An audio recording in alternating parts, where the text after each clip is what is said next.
यहाँ पर जो लेखिका है वहाँ पर यहाँ पर उपस्थित नहीं है, लेकिन मैं उनके प्रतिनिधित्व कर रही डॉक्टर मोनिका शर्मा जी को मैं मंच पर आमंत्रित करना चाहूँगा।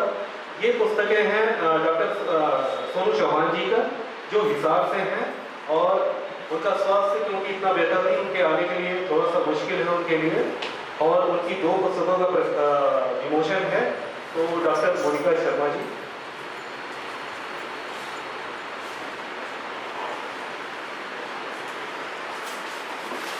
एक कहानी संग्रह है और एक इसमें बालगीत है, बालगीत कुकी करके है, और कहानी संग्रह है 2 लोटा छाछ।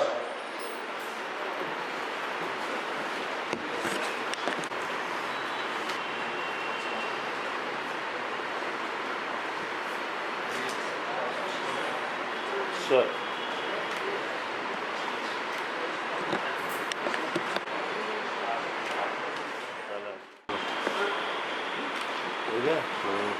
Thank you sir.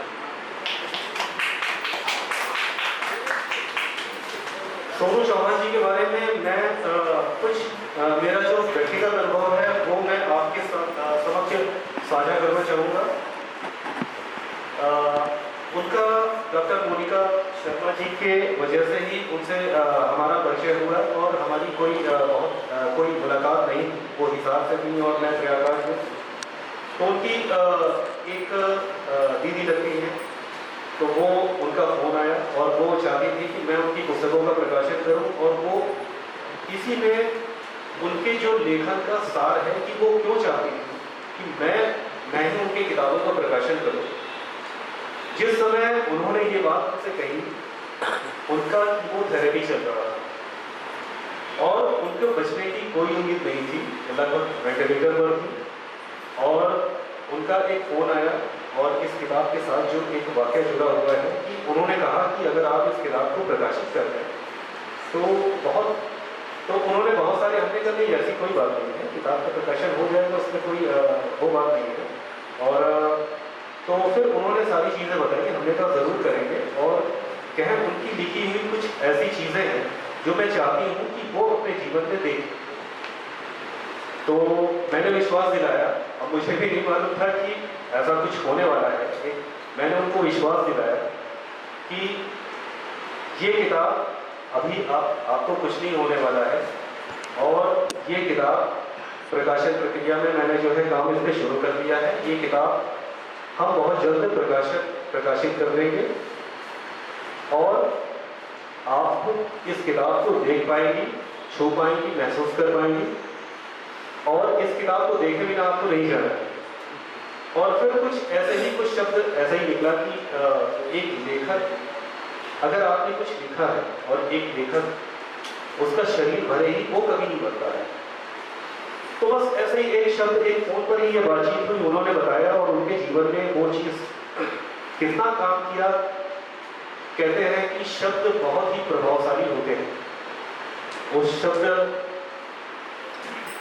शब्द में क्या था मुझे नहीं मालूम, लेकिन बस हमने ऐसे ही बोल दिया। लेकिन उनके लिए उनका फिर बाद में फोन आया, उन्होंने कहा कि अगर मैं जीवित रही और ये किताब अगर मुझे मिल गई तो मैं आपसे मिलने प्रयागराज जरूर आएंगे। हमने कहा कि मैं आपसे मिलने आऊंगा, और आप इस बात का यकीन रखिए कि आपकी मुलाकात निश्चित है। तो हमारी आपकी मुलाकात निश्चित है और ये होकर रहेगी, उसके बाद आपको जहाँ जाना है। ऐसे ही बातचीत हुई, और फिर आप ये समझ लीजिए कि वो उस कीमोथेरेपी और रेडियोथेरेपी उनका चलता रहा, और उससे वो ठीक कराई, और लगभग आज 7-8 किताबें उनकी प्रकाशित हो चुकी है प्रकाशन प्रक्रिया में। उसके बावजूद अभी भी उनसे बातचीत होती है, बहुत अच्छी बातचीत होती है। और मुझे वर्ष पुस्तक मेला 2023 में वो खुद अपने पूरे परिवार के साथ हमसे जो है वहाँ पर नई दिल्ली में मिलने आए। अपनी उनकी बहुएं थी, बेटे तो उनके बाहर रहते हैं, लेकिन उनकी बेटियां, बहुएं और परिवार के बहुत सारे सदस्य वहाँ पर मिलने आए थे। बहुत वो कभी कभी कुछ ऐसे क्षण आते हैं जीवन में कि आप ये ऐसा मौका है कि मैं साझा कर रहा हूँ, और उनकी किताब में क्या है, मैं चाहूँगा कि डॉक्टर मोनिका शर्मा जी 2 शब्द उनके किताब के बारे में आप सबके बीच। से मेरी मुलाकात इसलिए कि मैं बेसिकली हिसार की ही रहने वाली हूँ और वहाँ पर भी मेरी लेकिन कभी मुलाकात नहीं हुई। मेरी शादी के बाद वो उस कॉलोनी में रहने के लिए आई थी, लेकिन एक मेरी मम्मी की फ्रेंड के रूप में उनसे पहचान बनी और उन्होंने पहली बार मेरे द्वारा संपादित हो रही एक काव्य संग्रह में अपनी कुछ कविताएं भेजी। लेकिन उसके बाद उनसे मैं जुड़ती रही, प्रेम बढ़ता रहा और इतना आपस में समन्वय, अपना एक प्रेम इतना हो गया कि वो आज मुझे अपनी बेटी मानती हैं। वो ये मानती हैं कि साहित्य जगत में अगर वो उनका कुछ प्रकाशन हो सका तो वो, क्योंकि मैंने उन्हें कहा कि आप, उनको ये लगता था कि मेरी उम्र के व्यक्ति का कौन पढ़ेगा, मतलब उनके अंदर कि मैं इस समय अगर कुछ लिखूंगी मुझे कोई जानता नहीं है तो कौन पढ़ेगा। तो मैंने कहा कि साहित्य का उम्र से कोई लेना देना ही नहीं है। आपको अगर आप कुछ लिखते हो, फिर मैंने उनकी कुछ कहानियाँ पढ़ी, मुझे पता चला कि कुछ उनकी कोई रिलेटिव थी, उन्होंने कभी किसी मैगजीन में भी प्रकाशित करवाई थी, लेकिन उनके पास उसका भी कोई रिकॉर्ड नहीं था, मतलब उन्होंने उसको सहेज के नहीं रखा था। तो उन्होंने उससे जुड़ने के बाद मैंने बहुत चीज़ें उनसे सीखी। वो जिस तरीके से लिखी उनकी कहानी की, मुझे एक बात बहुत अच्छी लगती है। मैं उनको हमेशा कहती हूँ कि आपकी कहानी में कहानी होती है और किस्से में कहानी होती है। वो कहानी ऐसे शुरू करती है कि यहाँ से बातचीत शुरू हुई और जैसे कि घर की कोई बुजुर्ग लेडीज़ होती हैं कि वो बातों बातों में आपको एक पुराना किस्सा या कहानी सुना देती हैं, जिसमें एक शिक्षा भी होती है और एक आपका जुड़ाव भी होता है और वो इतनी सहज होती है कि जैसे आप ही के सामने घटित हो रही हो या आपके बगल में घटित हो रही हो, इस तरीके की कहानियाँ रहती हैं। और मुझे इसलिए उनकी कहानियाँ पढ़ना बहुत अच्छा लगता है। और उनकी कहानी संग्रह, ये 2 लोटा छाछ के अलावा 2 और कहानी संग्रह प्रकाशित हुए हैं।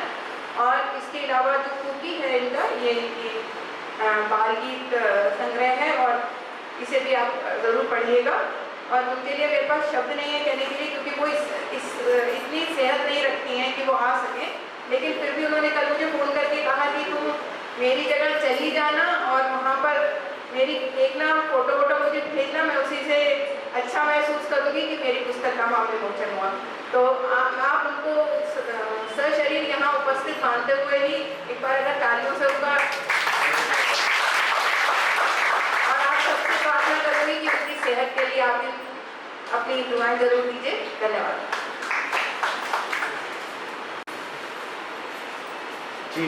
बहुत बहुत धन्यवाद डॉक्टर मोनिका शर्मा जी। और शब्दों के हमारे पास इसके अलावा तो ज़्यादा कुछ नहीं है, लेकिन कहते हैं किसके लिए क्या मायने हैं और उनका एक पूरा जीवन, एक लाइन, एक शब्द में उन्होंने उस चीज़ को, उस बात को कैसे किया।